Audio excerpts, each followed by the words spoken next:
His Divine Grace, Srila A.C. Bhaktivedanta Swami Prabhupada ki jai. ISKCON BBT Founder Acharya Srila Prabhupada ki jai. Jai Om Vishnu Pad Paramahansa Parivrajakacarya Ashtottara Sutta Shri Srimad Bhakti Siddhanta Saraswati Goswami Thakur Maharaj Srila Prabhupada ki jai. Anantakoti Vaishnava Vrinda ki jai. Namacharya Srila Haridas Thakur ki jai. 6 Goswamis of Vrindavan ki jai. Shri Radha Krishna Gop Gopinath Shamakunda Radha Kunda Giri Govardhan ki jai. Braj Bhumi Vrindavan Dham ki jai. Jagannath Puri Dham ki jai. Mayapur Navadvip Dham ki jai. Ganga Mai Yamuna Mai ki jai. Bhakti Devi Tulsi Devi ki jai. Samaveta Bhakta Vrinda ki jai. Shri Harinam Sankirtan ki jai. Gaur Premanande Hari. All glories to the assembled devotees. All glories to the assembled devotees. All glories to the assembled devotees. All glories to Shri Guru and Gauranga. All glories to Srila Prabhupada.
Srila Prabhupada ki jai. Thank you.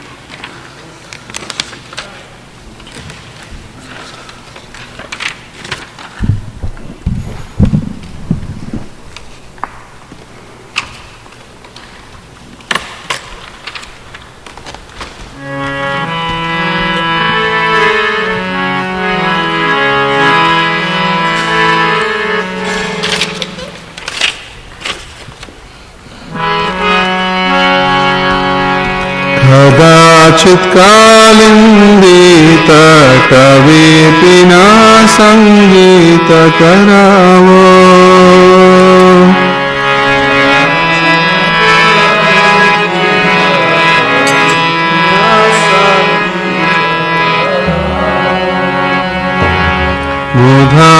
मुधाभिनारे वदना कमला स्वद मधुपा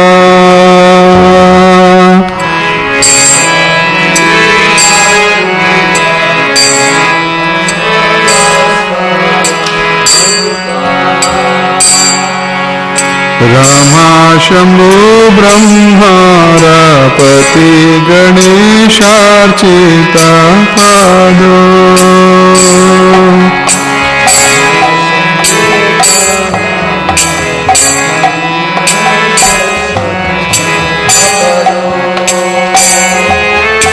जगन्नाथ स्वामी नयन पतगामी भवातु मे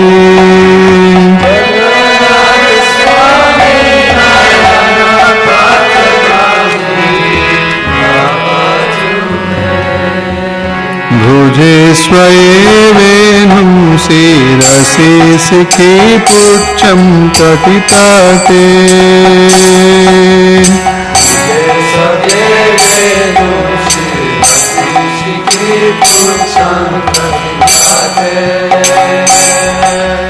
दुःखूलं नेत्रं ते सहचारकटाक्षं विदधाते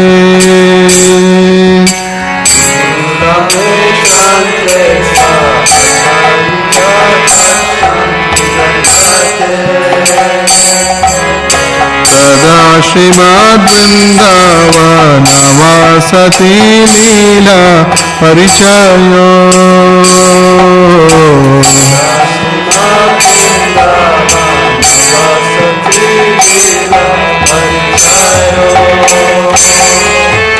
जगन्नाथ स्वामी नयन पथगामी भावा तुम्हें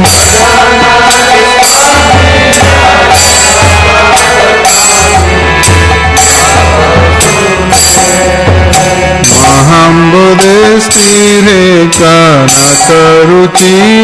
नीलशिखारे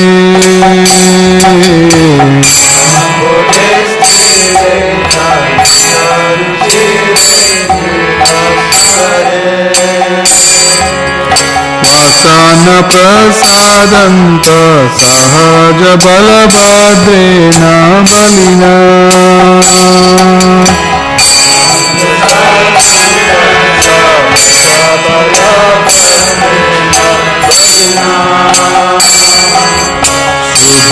सुभद्रमध्यस्था सकलसुरा सेवा वसरादो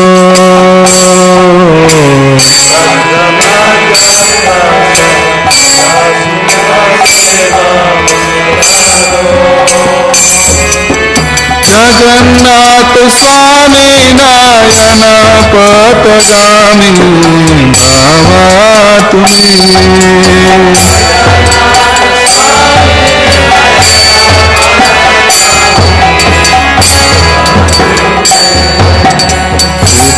परवर सजल जलदाशे निरुचिर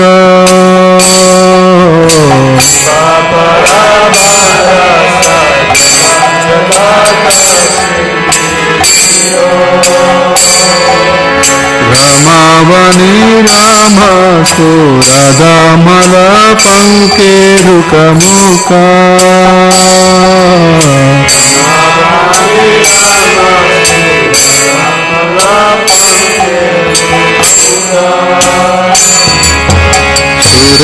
सुरेन्द्रयाराध्य स्तुति गणसिक गीता चरित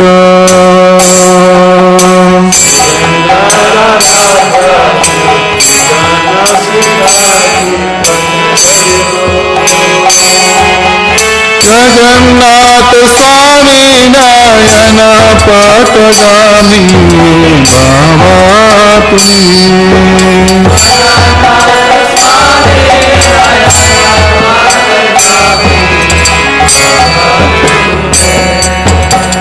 तारुदो गच्छान् पतिमिलिता बुद्धेव पटलये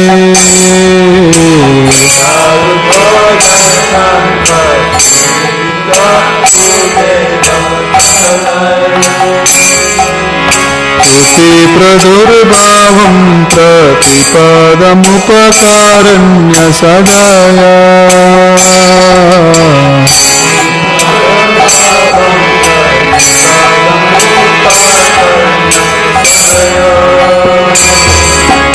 दया सिंधुर्बंधु सकल जगतं सिंधु सुताया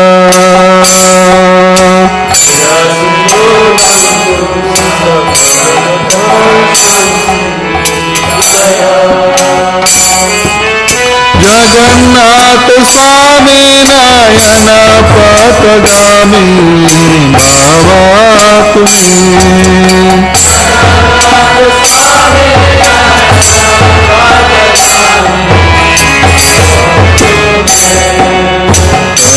ब्रह्मा पीदा को वलय कमलोत्फुल्लनयनो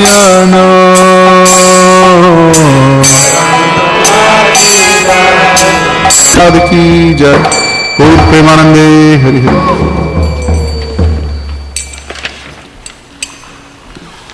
Sometimes in great happiness, Lord Jagannath, with his flute, makes a loud concert in the groves on the banks of the Yamuna. He is like a bumblebee who tastes the beautiful lotus-like faces of the cowherd damsels of Braja, and his lotus feet are worshipped by great personalities such as Lakshmi, Shiva, Brahma, Indra, and Ganesh. May that Jagannath Swami be the object of my vision.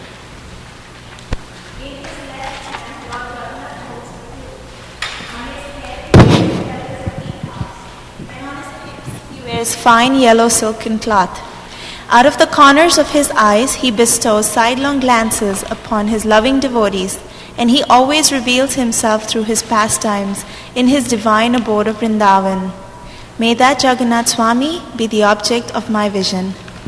Presiding on the shore of the great ocean, within a large palace situated upon the crest of the brilliant golden Nilachala hill, along with his powerful brother Balabhadra, and in the middle of them, his sister Subhadra, Lord Jagannath bestows the opportunity for devotional service upon all godly souls.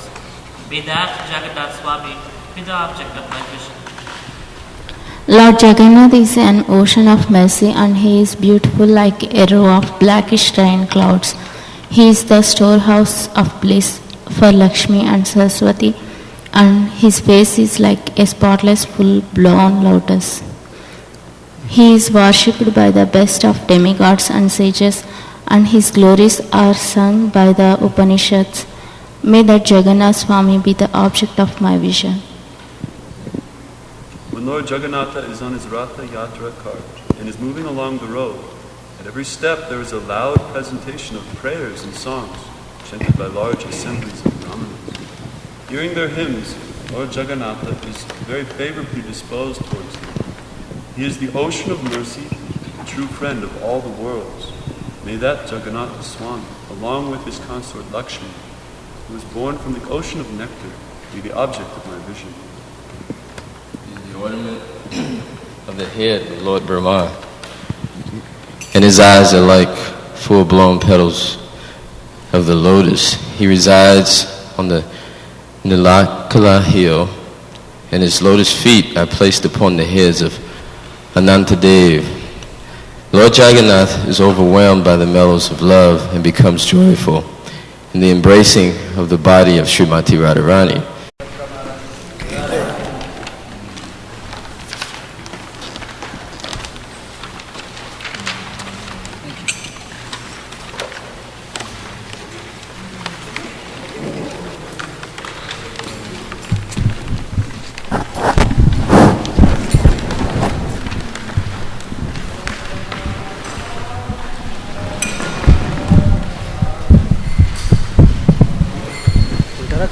डाला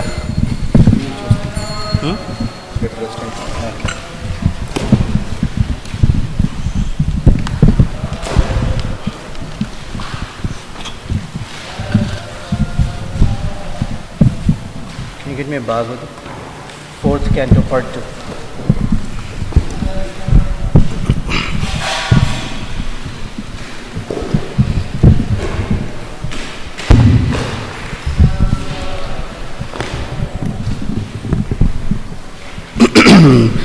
जय Radha Madhav Kunj Bihari thank you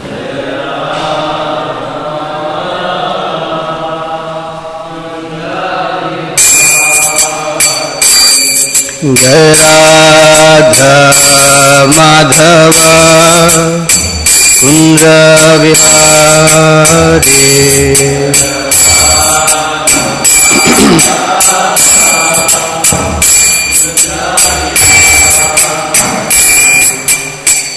गोपी जना वल्लभ गिरिवरधारी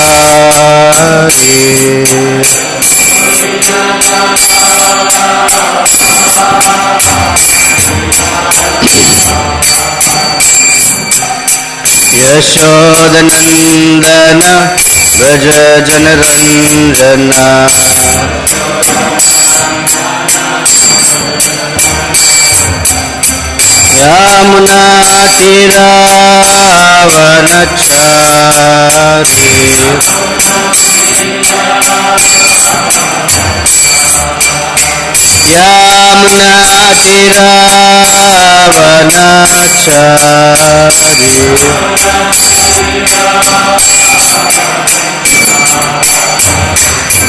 जय राधा माधव कुंज विहारी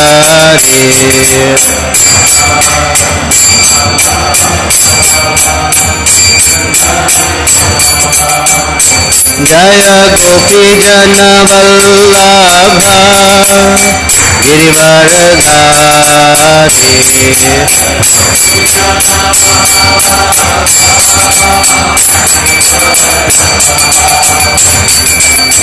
यशोदानंदन व्रज जन रंजना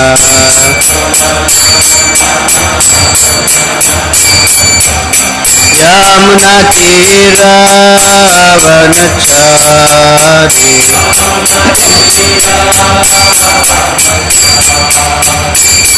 जय राधा माधव कुंज विहारी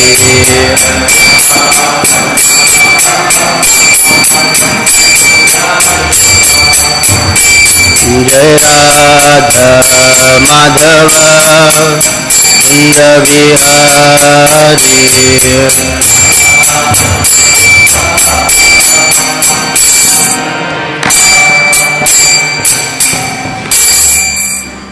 जय ओम विष्णुपाद परमहंस परिव्राजकाचार्य अष्टोत्तर शत Shri Shrimad His Divine Grace A.C. Bhaktivedanta Swami Srila Prabhupada ki jai. Srimad Bhagavatam ki jai. All glories to the assembled devotees. All glories to the assembled devotees. All glories to Sri Sri Guru and Gauranga. Avalo, can you please open the windows? Om Namo Bhagavate Vasudevaya.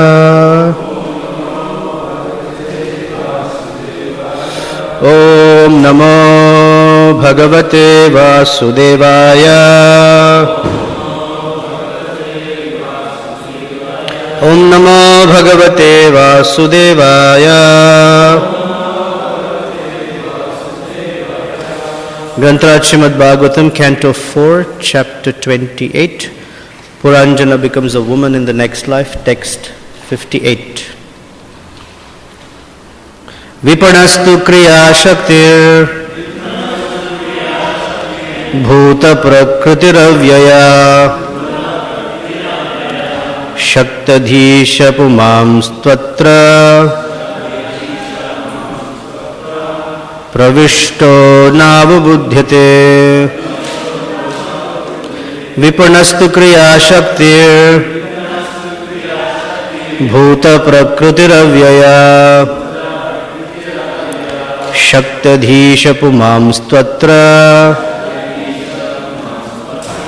pravishto navabudhyate.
Ladies, please.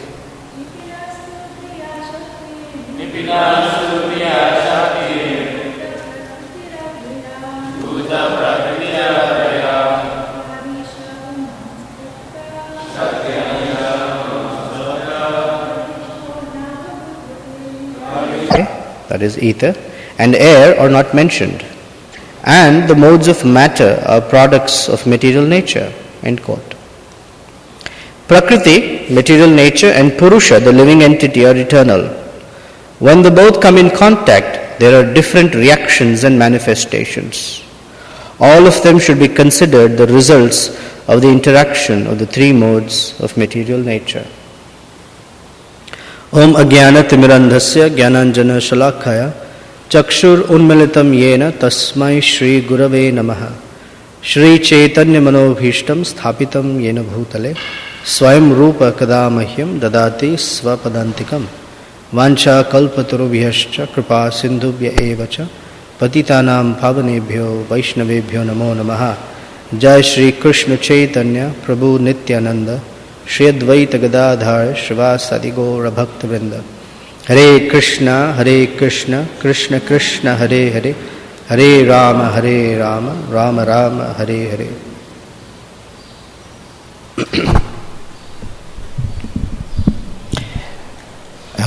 What is happening in this section of verses from 54 onwards? From 54 to this 58, the Brahmana, who is actually the super soul, is describing to Vaidarbhi, who is the mourning queen at the loss of Malayadvaja. He is describing to her transcendental knowledge. Because when there is transcendental knowledge, material misery goes away. Or in the absence of transcendental knowledge, material misery is manifest in one's life. Like in today's verse, na avabuddhyate. Because of lack of knowledge, a person is thinking that they can become happy, but all they face is misery. So this section of verses is the Brahmana speaking to Vaidarbhi, and actually it is Narada Muni speaking to King Prachinibarhishat. So the allegorical explanation of the city of which Puranjana was the king is describing the city of 9 gates. So instead of just saying that the city has 9 gates, he's giving description of how the city looks like. It has so many buildings, so many apartments, many stores and marketplace. There's a stores there. So in today's verse, it's talking about the stores in the city. And these stores, they're transacting their business. These stores are the 5 working senses. So the 5 working senses are the hands, the legs, the mouth, the anus, and the genitals. Through these, transactions happen. So the bigger picture of things is that he is demystifying or removing the idea that soul doesn't exist. He is instilling the idea there is a presence of soul. It's like I think there was a program many years ago, I don't know if it's still there. Many years ago, there was a program of a magician who was revealing the secrets of how magicians do these things. But he was giving out their secrets, so he was afraid that he might be, murdered by them or beaten up. So he came with a mask, so we don't recognize who he is. And on stage, he demystified the whole magic show. Like they put a woman into this little cage or chamber, and they pass a sheet of metal to cut her body, and boom, nothing happens to her. She vanishes from it, or she comes out of the audience or something. And most people are like, wow, magic. Then he comes and shows exactly what happens, how it's a sleight of hand. Similarly, the Brahmana here is coming to demystify the whole idea that the soul doesn't exist. It exists. The soul exists in like I said, unknown or invisible feature or form. Just because one cannot see the soul, to consider the soul does not exist, he said, is a lack of knowledge. Na avubuddhyate. And it's because of the presence of the soul that this entire city is activated and it's working. In the absence of which, nothing is working. So the first lesson, whether in this case, the Brahmana speaking to Vaidarbhi or Krishna speaking to Arjuna, the first lesson is that the body is made of matter and is very distinct from the living entity, who is the soul. What we see in this material world is a combination or interaction between the living entity and inert material energy. There's nothing else going on. And it may look like fantastic things are going on, but when you break it down to the bare bones of things, it is just an interaction of the living entity with an inert material energy. And this inert material energy manifests in varieties or with its characteristics. So this is very analytical. Sankhya. He is analyzing to tell us that don't get enamored by the material energy or by the material body. The lesson in Bhagavad Gita is Nasate vidyate bhavo, na bhavo vidyate satah, ubhayor api dushvantas, tanvayor tattvadarshibhi.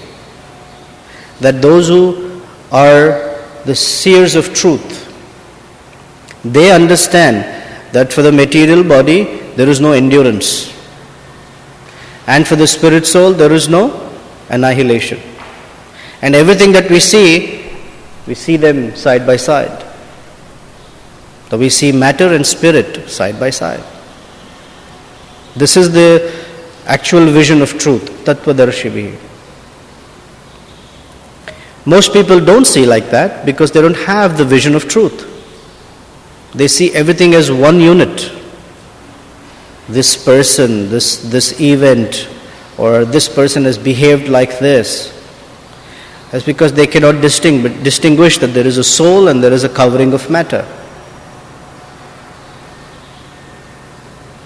And what happens through the material energy is conducted by the modes of nature. So in this purport, Prabhupada is giving us more details. He says the material living entity enters the material creation with the aid of the 5 elements, and thus his body is formed. It's a covering, it's a dress. The dress is made of earth, water, fire, air, ether in a particular combination according to his karma.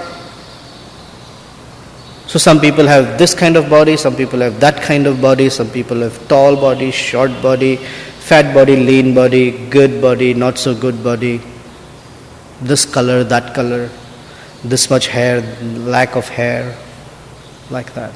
So different eyes, color of the eyes, everything is distinct. But it's still earth, water, fire, air, ether combinations. The living entity enters the material creation, but because he is bewildered by the material energy, he appears to be hidden. He is very much existing, but he is hidden. He appears to be hidden because of bewilderment of the material energy. The material energy bewilders for this reason, or it's called presence of ignorance or absence of knowledge. If there is knowledge, then the living entity is seen or visible. In the first canto of Bhagavatam, 2nd chapter, in that series of verses that talk about how one becomes purified and comes to the stage of full awakening, It starts with Shushusho Shaddadhanasya Vasudeva Kataruchi Shunvatam Svakatha Krishna. That set of verses, one of the verses is Chidyate Hridaya Grantis Bhidyate Sarva Shamshaya Kshiyate Yasya Chatmani Drushta Evatmanishvare. Drushta, one sees the living entity. Here is not being able to be seen. So the lack of knowledge or the presence of ignorance makes the living entity unseen. Practically, in people's lives, somebody behaves in a particular way and most people don't see the distinction between soul and material energy. They say, that person did it like this. I think there's a biblical teaching, right? Hate the sinner, hate the sin, not the sinner. That means you have to see the person distinct from the material covering. Oh, I don't have that realization. I'm not at the realization that I can't see the soul. You can't until you apply that knowledge. So there must be a soul. And that soul is distinct from matter, at least from the way the Bhagavad Gita describes. Can I begin to see it that way? Can I at least consider that as an option? And then the super soul guides how to distinguish between the living entity and the activities of material nature. Then you may dislike the behavior, which is all right. You can correct the behavior, but there is nothing against the entity, the person itself.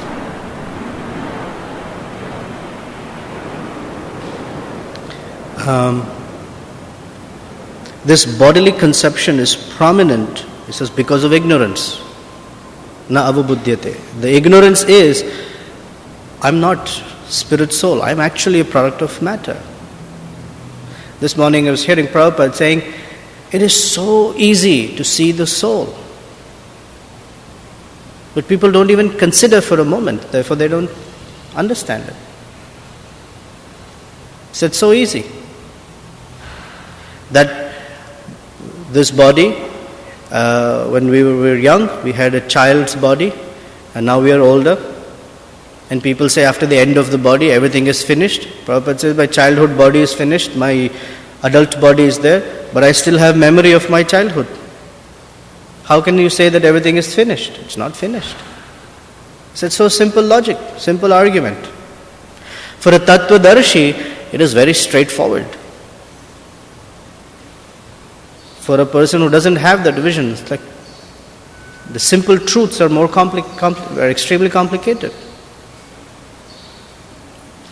This is the illusion of material energy, that simple truths are very complicated for them. But they spend their life's energy in trying to understand the complexities of material nature. And we call it education, we call it research, we call it in search of truth, all of that. But the truth is so simple. But it's not there. It's not accessible. Because within the heart is this so much complicated mesh of things that they are not able to see things in a simple manner. Well, the first lesson in Krishna consciousness is to live simply and think simply. To consider life in a very simple sort of way. It's not that it's not complicated. It is very complicated. But when one approaches it with a very simplistic viewpoint, then things get a little better. Versus if you approach it with a very complicated viewpoint, then things become even more complicated.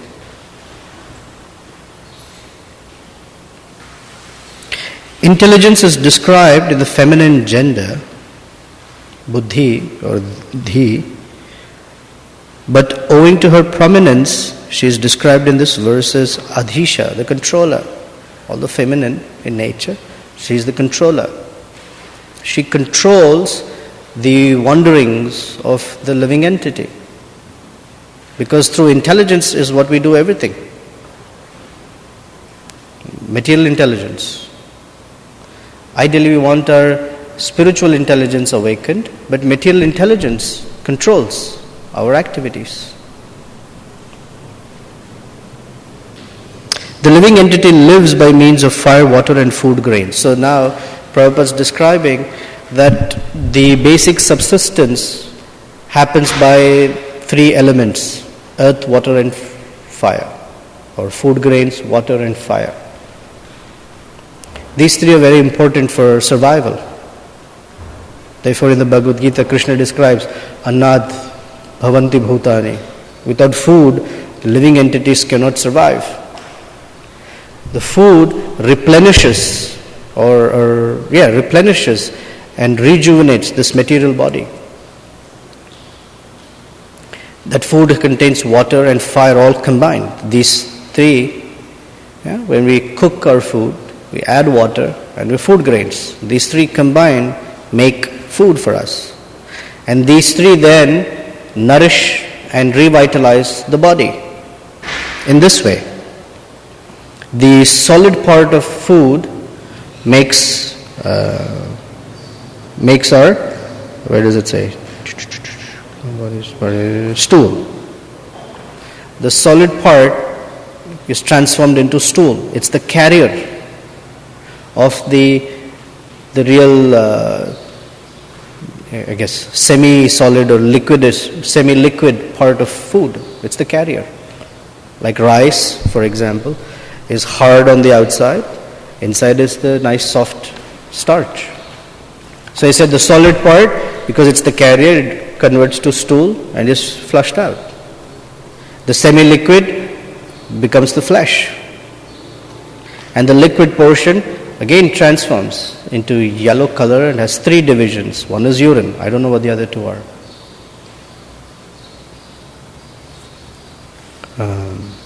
But we understand that the liquids in the body, they are there for the different parts and different aspects of the body to feel nourished and revitalized. Spinal liquids, seminal liquids, and other liquids in the body. Another water that is secreted is sweat. Urine is one, sweat is another one. I think the third is tears. I have to confirm. Different viscosity of liquids within the body. And these are necessary. Without this, the body cannot function. And he says, all these appear as various apartments. Deep down, it's food grains, water and fire, and they appear as different apartments. This color apartment, that size apartment, that color, that size, etc., which we call 400,000 or 8,400,000 species. These are various apartments in which the soul resides, but it's all food grains, water and fire. Just a transformation of these three into all varieties.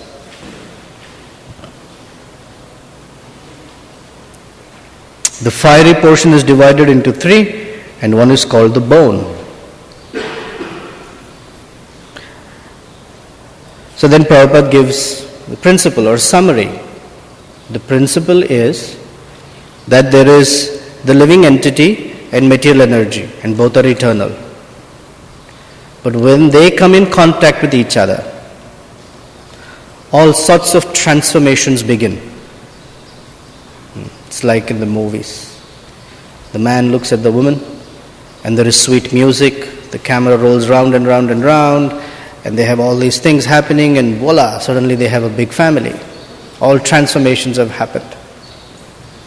The living entity, when it comes in contact with material energy, all transformations begin. He says when they both come in contact, there are different reactions and manifestations. All of these should be considered as the resultant actions of the three modes of nature. The moment the living entity comes in contact with material energy, the misidentification begins. Here's how the misidentification can be understood. when a person wears a uniform, okay, let's take the uniform of a soldier. Okay, the person may be, let's say, Caucasian or Hispanic or African American or even Asian. Okay, they put on the uniform. The moment they put on the uniform, they think, I am a soldier of this country. That is my enemy. I have these sets of duties to perform. This is my gun. These are my medals. And immediately they don't think of themselves as Caucasian, African American, Hispanic or Asian. They think of themselves as a soldier. Because now they have put on this dress, they are a soldier. They think in terms of being a soldier. So it's the dress by which they identify themselves. Similarly, the living entity, when he puts on this material dress, thinks in terms of this material dress. I'm a man, I'm a woman, etc. There's a whole range of what they think I am. And they act accordingly. I am a soldier, so now wherever I go, I salute or I stand like this, etc. They behave like a soldier because they think they're a soldier. So we take on this body and we consider ourselves to be the material body and we act like that. And Prabhupada says that all of this is the interaction of the three modes of nature: goodness, passion and ignorance. And they bring all these varieties of mentalities, varieties of bodies, varieties of activities within this world. So everyone, unless they are the seers of truth, is living a life that they are not.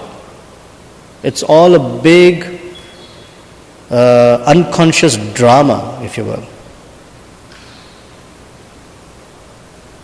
And in that drama they have all these, they have love, they have hatred, they have anger, they have betrayal, they have this plot, all the different genre, action, adventure, conspiracy, it's all there. But it's all happening in an unconscious state or a not conscious state. They're not aware that I am not this actor. They're fully into their role. And so the first, here the Brahmana is considered to be the best friend. Back in the 25th chapter, Narada Muni, when he was describing to Prachina Barhishat, he spoke about an Avigyata. Avigyata was the unknown one who lives within the city. And now he's describing that Avigyata as your very dear friend. It's the super soul. So the super soul, or in this case is manifested as a Brahmana or Guru, help us discern and wake us up from that slumber. Hey, you're not in this drama. Don't participate in this drama. It's all an illusion. Oh. You have real life, actual activities, actual identity, not this false life, false identity, false activities. Only one who can tell us that is our real friend. One who perpetuates the drama, the illusion, is not a friend.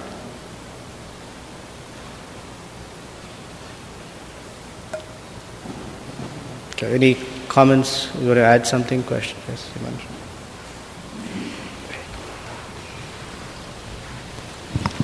Hare Krishna Prabhu. Hare Krishna. I had two questions. You were saying how people in this material world, they carry this very complicated mesh in the heart, so it becomes hard for them to take things simply. So I was thinking it's kind of, I feel that, I agree with that completely. You know, I feel like for me personally also it's very hard to take things simply. You know, Prabhupada always said it's simple for the simple and complicated for the complicated. So I was wondering if you could shed some light on how to go about taking things more simply, because I find that usually the mind and intelligence have their own agenda, and they're both putting forth some ideas, and one is not able to, even though we know the philosophy, we know what's really there, still the mind is still pretty strong, you know, so it becomes kind of complicated and not able to take things very simply. So I was wondering if you could shed some light on that, please.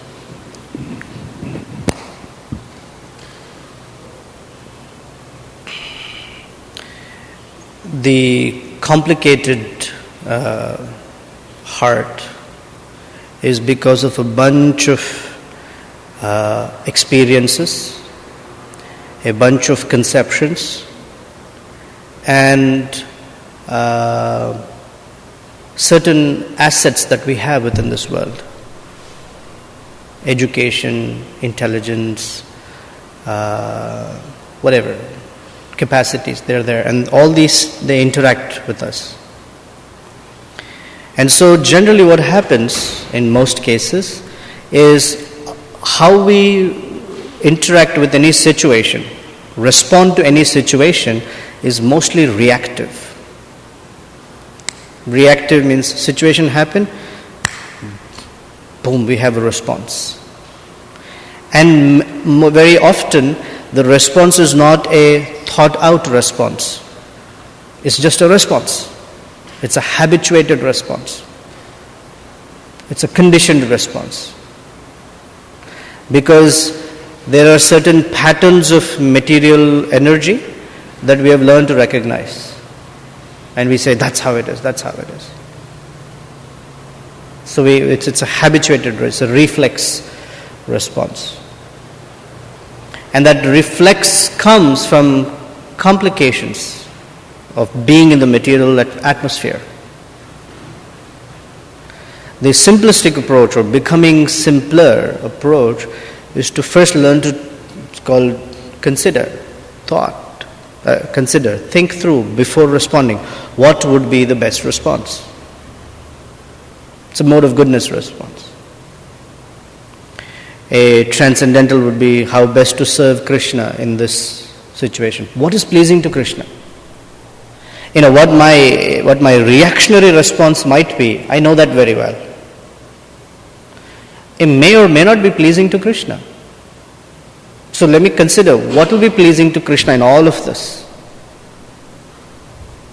It may be hard for me, it may be difficult or even impossible for me, but something might be an alternative that is pleasing to Krishna. Sometimes the reactionary response is pleasing to Krishna. Depends on the situation.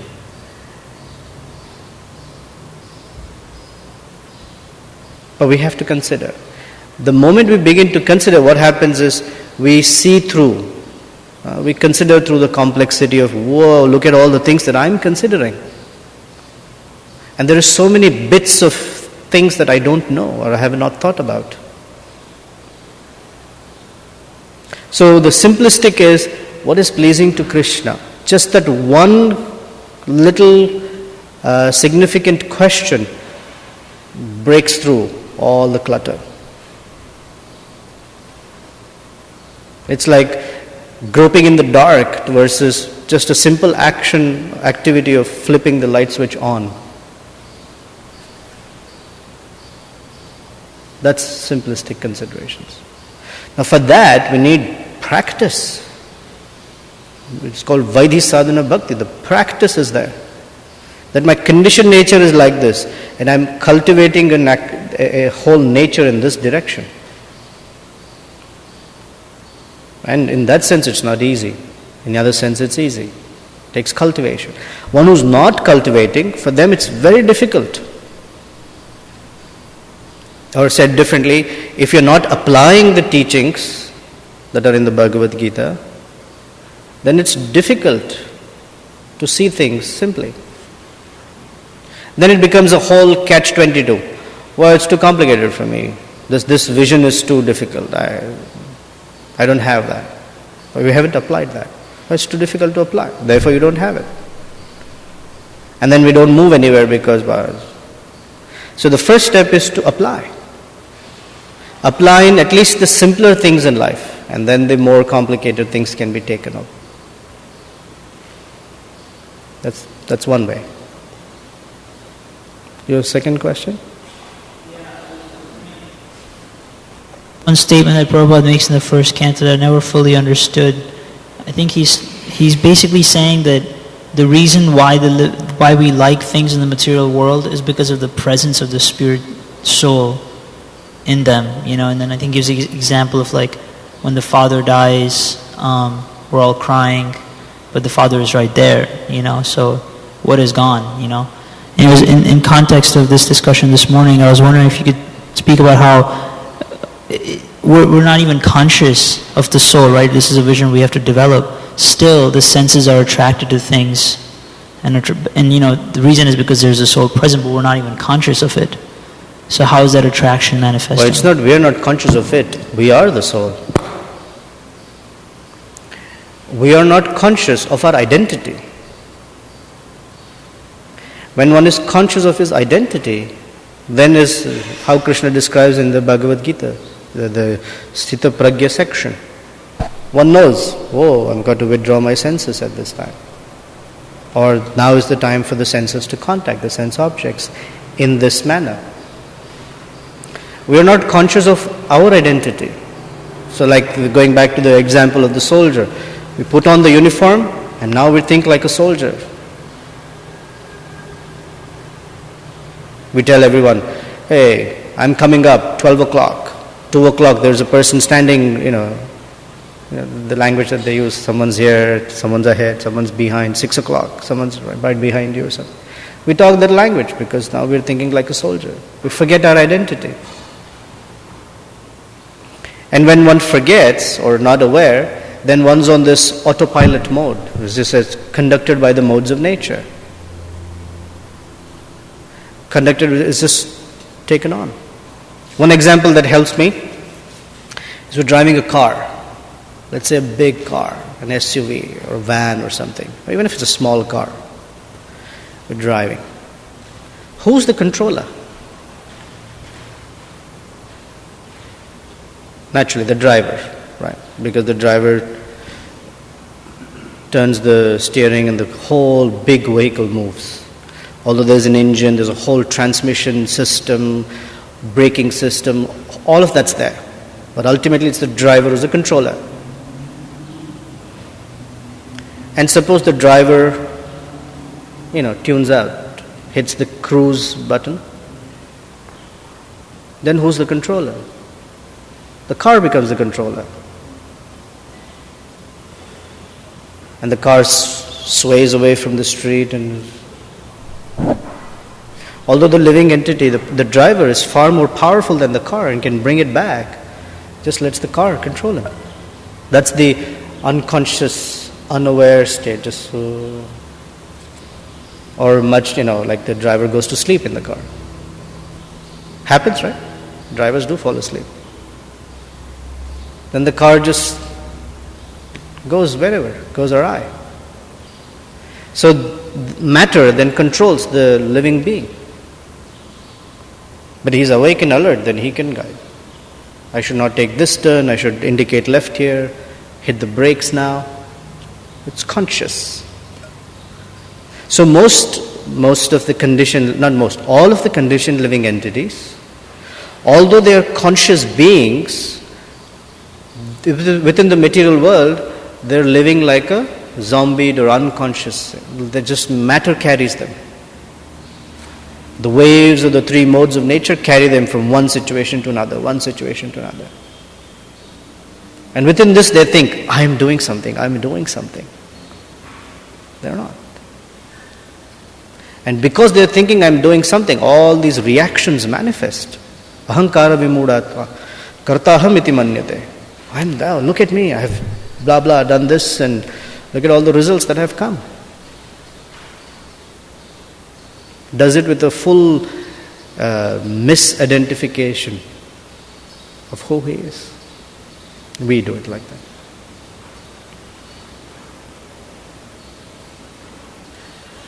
Yes, Dr. Nick.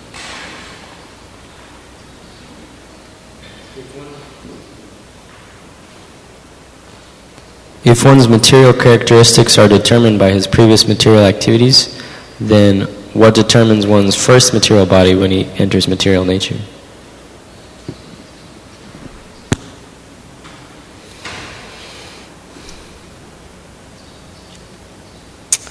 Well, there are different answers given. That question by itself, one of the answers is that the question by itself is a wrong construction. because it says, when did we first come into this material world? What is our first body? But it's said to be an eternal. We are called Nityabaddhas. So it's a fallacious question in itself. Sometimes we also hear that we were Brahmas at one point in time. And then from there, things change. So I don't know of a definitive answer that this living entity had this body, that living entity had that body. But from Bhagavad Gita, it says, Karmana Daiva Netrena, under the supervision of higher order or Paramatma, Yantra Rudhani Maya. There's this whole varieties of 8,400,000 species. So it's not like the first species were all zillions of Brahmas and then different. Doesn't seem like that. All 8,400,000 species are available. And according to the state of consciousness, the souls occupy those forms. So to say, in my case, I was Brahma first, in your case, you were something else first. I don't think that there is such specificity that that's how it happened. So that kind of question is wrongly constructed, is how I've understood. And if someone knows the answer, want to add something, please do.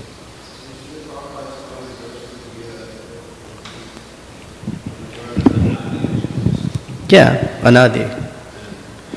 Prakritim purusham cheva vidhi anadi ubhavapi.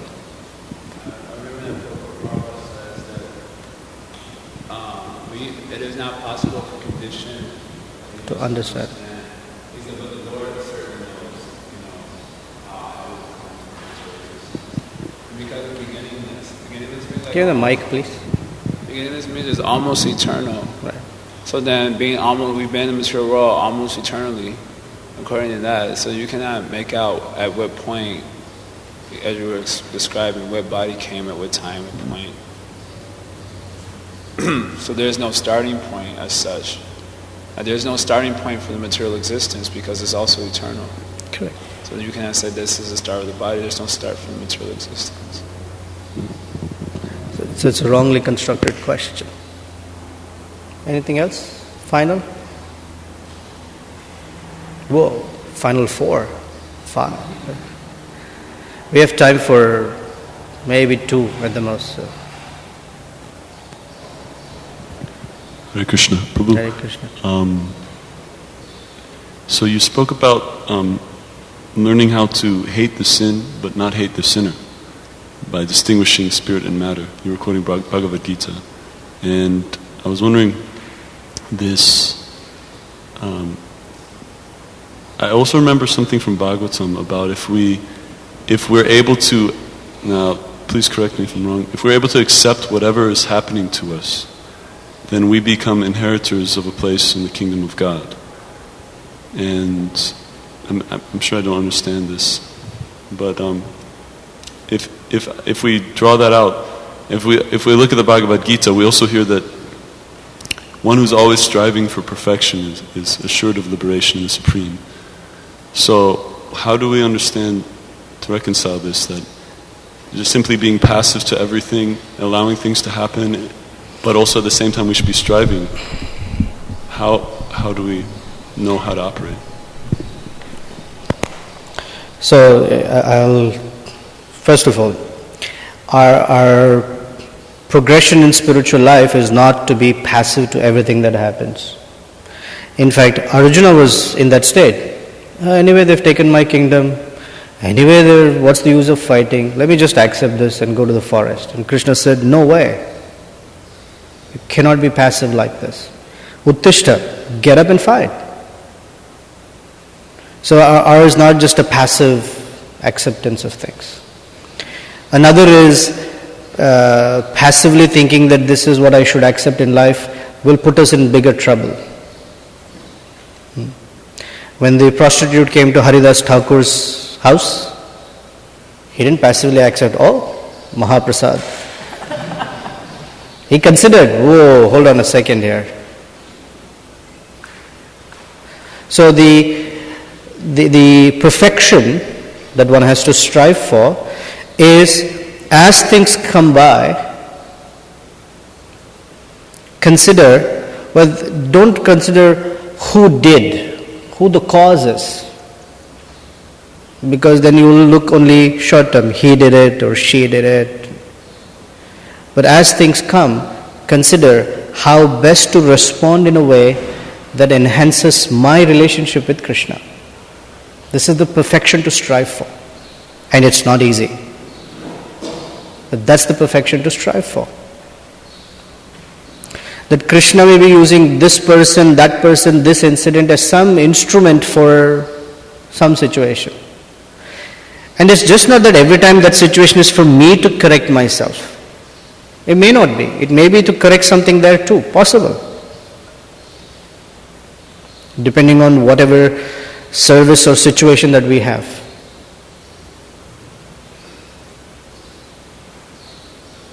For example, if we are Vaishnavas and we're walking on the street and someone says something, or there is some little violence, something that we know we can help. Just to stand back and say, oh, Krishna is teaching me that violence is such a bad thing, and walk away. At the same time, if there is a gunfight, let me go.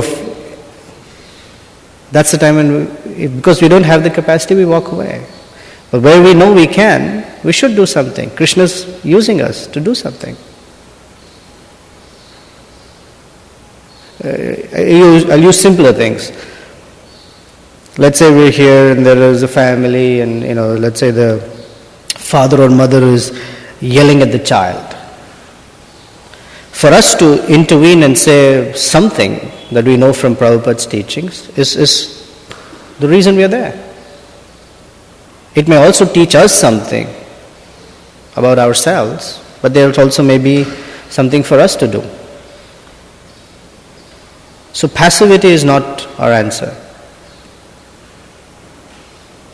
Our answer is, as things appear, we see how possibly that Krishna is bringing these situations for us to act in a relationship with Him. What would Krishna like me to do so it's pleasing to Him in this situation? Like that. That's this perfection to strive for. One final? Whoever would like. Yeah? Hare Krishna. Hare Krishna. So I'm seeking clarification on this point of passivity. Okay. It seems my understanding is that either we're acting under the direction or supervision of the mind, or we're acting under the direction or supervision of, I would like, Paramatma. So it seems, in that sense, a passive or receptive maybe is more clear. Just to clarify for me, because it just seems there is a degree, Prakriti is the dominated. So it seems there is some passivity. Maybe I'm misunderstanding what your real point was. But that's one thing I was thinking about, because I'm trying to understand, when is it appropriate to try to receive indications from Supersoul like that.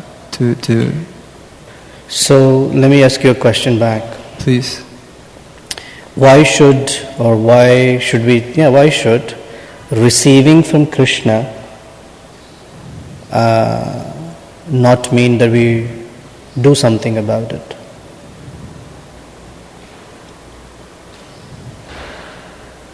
Yeah, I guess, in that sense, there's certainly activity, yeah. Yeah, either subtle activity or gross activity, but there is something. I was asking you what's your question again, so can you repeat it? So the question is, when is it appropriate in our Krishna consciousness to attempt to follow the indications or directions or whatever you would call them of the super soul, Krishna within the heart? When is that an appropriate thing? When is that inappropriate? Yeah. All the time. All the time. Seems it's a very advanced thing to be able to do. Correct. Yeah, correct. First of all, we can't even discern whether it's Paramatma or mind. Yeah. Mostly mind. We just accept that it is mind. I'm being very optimistic that there is mixed.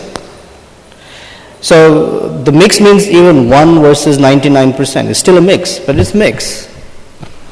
So we know that this is from Super Soul when we hold it to the light of Guru Sadhu Shastra, that this, and then consult with the Vaishnava. I'm thinking like this. Does that make sense? That's the prompt I'm getting. Is it from the mind or is it Super Soul? Well, this is what the Shastra says. That's what the Shastra says. You can take it as Paramatma's prompt. It does make sense like that. Okay. But when do we accept? All the time from Paramatma. But in our case, as a conditioned case, it's the mind that's dragging. That's the reactionary that I was talking about. Immediately reacting to things like that. Even without considering, thinking, something happens and boom!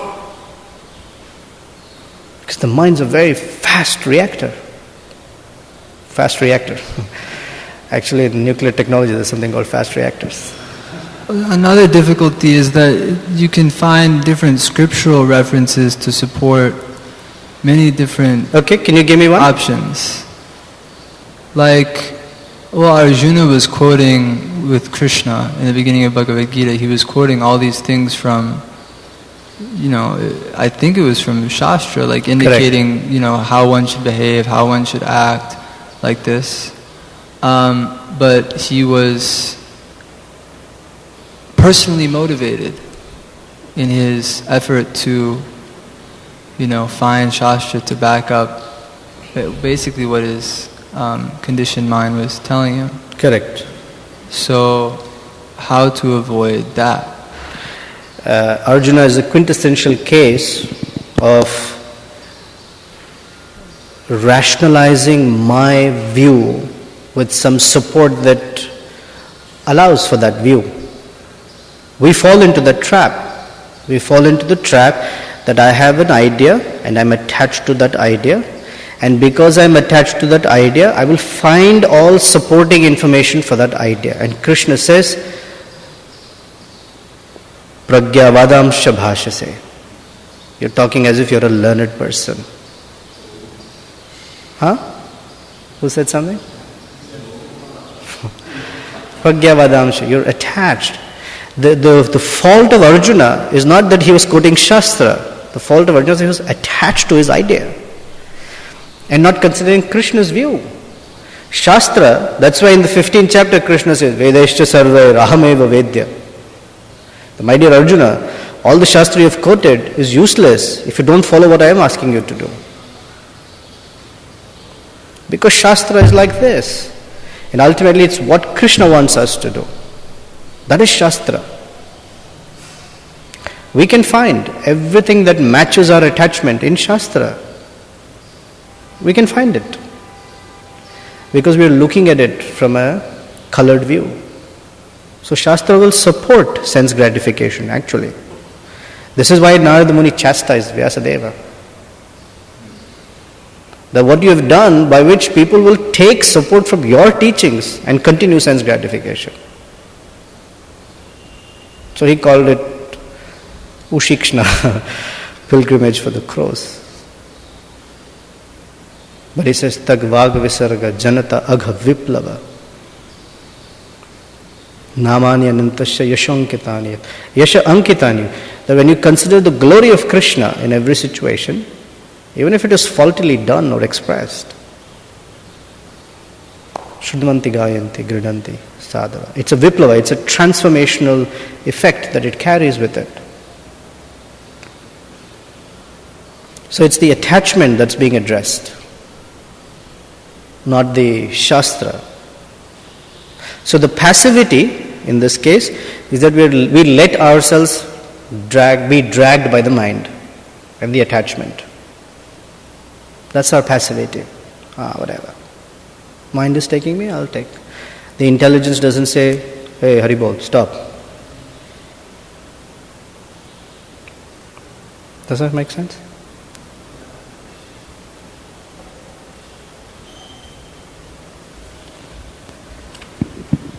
Maybe I just have a few things to follow up. Cool. Thank you very much. Srimad Bhagavatam ki jai, Srila Prabhupada ki jai.